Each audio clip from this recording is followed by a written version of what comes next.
Hello, my name is Cal Holden, and this is a day in my life as a billion-dollar startup founder. To be. So the first thing that I'll do is I'll get out of bed, and I try to do this every day of the week, and then I'll usually head out to the kitchen and make myself some green tea, and just sit down with my thoughts, and this is where I set my focus for the rest of the day and write down my to-do list for that day. I'm pretty religious about my to-do lists. On this particular day though, I didn't have anything specific as such on my to-do list. I like not to be too tied down and like to go more by how I feel. I think way too many people today are tied down by schedules and deadlines, and to me that's just not the way that I think we get things done. That's why I would never use a schedule or follow a to-do list. It's just not how I think we're wired as humans. So yeah, then I'll usually just start working on the app for a good hour or two depending on the day. This is the app that will make me a billion-dollar startup founder, of course, and this is not like other people who think they've come up with the next big app idea or anything like that.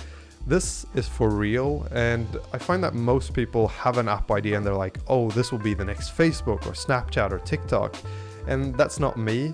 I know that's never really gonna work because they already exist, so the right thing to do is to build something new instead, and that's how you do it. And my app is nothing like that at all. I can't really say too much about it in case any investors are watching this, but let's just say that I think it's going to be the next Instagram. Okay, so now it's 12 o'clock and it's time for a shirtless workout.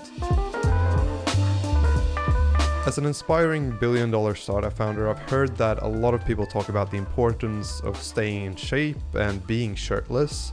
But I've also heard that you should be careful with overtraining, so I usually follow the rule of thirds, which is I do 3 dips and 3 pull-ups every 3 days.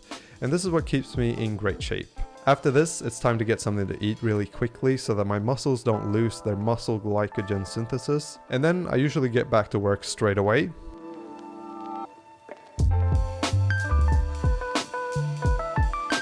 Something that I've learned over the years of doing this for the past couple of months is that you really need to push yourself. Push yourself to work even when you don't feel like it. Usually what you don't feel like doing is the very thing that you need to be doing. That's why I think to-do lists are great and why I rarely take breaks from the work that I do. Alright, so now it is pretty late. I think it's around 10 p.m. or so, and this is usually when I try to get to bed so that I can then get back up again tomorrow morning at 6 a.m. and continue doing this and keep working. Okay, so now I would just like to quickly touch on or talk about how I'm able to do all of the things you just saw. I know that at this stage you must be thinking like, how is he able to do it all and how is he able to keep track of this insane and intense schedule that he's keeping? And the answer to this is that I use today's video sponsor, Monday.com WorkOS.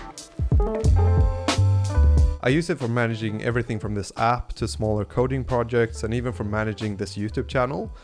It has lots of amazing features like Monday Work Docs, and Work Docs are like the collaborative docs that you know of, but they're part of Monday.com, which means that your workflows and work docs are all in one place. The real-time engine allows multiple people to work on the same doc without overriding each other's work. A great example of why Monday.com is really good is if, let's say that you're 2 people working on building an app, 1 back-end developer and 1 front-end developer. A big problem for me in the past has been that the to-do lists or Kanban boards get cluttered with tasks that are all over the place and that aren't really relevant for me, and I end up spending a fair amount of time just figuring out which of all of these tasks actually concern me and which don't.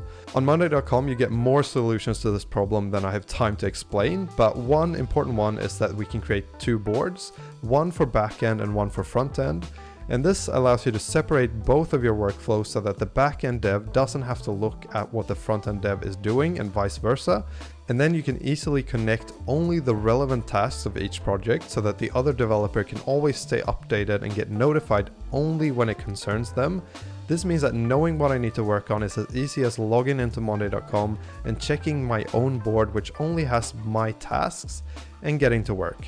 And this is really perfect whether you're a student working on group assignments or you're working professionally within a team. So yeah, I highly recommend checking out monday.com work OS for managing all of your work, whether it's big projects or small projects. And there'll be a link in the video description where you can get an entire free month of monday.com. So thank you again to monday.com for sponsoring today's video and just helping me stay a little bit more on track with the tasks that I have and helping me become a more efficient programmer. All right, so that's it. I also wanted to say just quickly that I get a ton of questions regarding when this app will be released. And the truth is, it depends on a lot of outside factors, like when we're going to get fundings and when investors will start replying to my emails.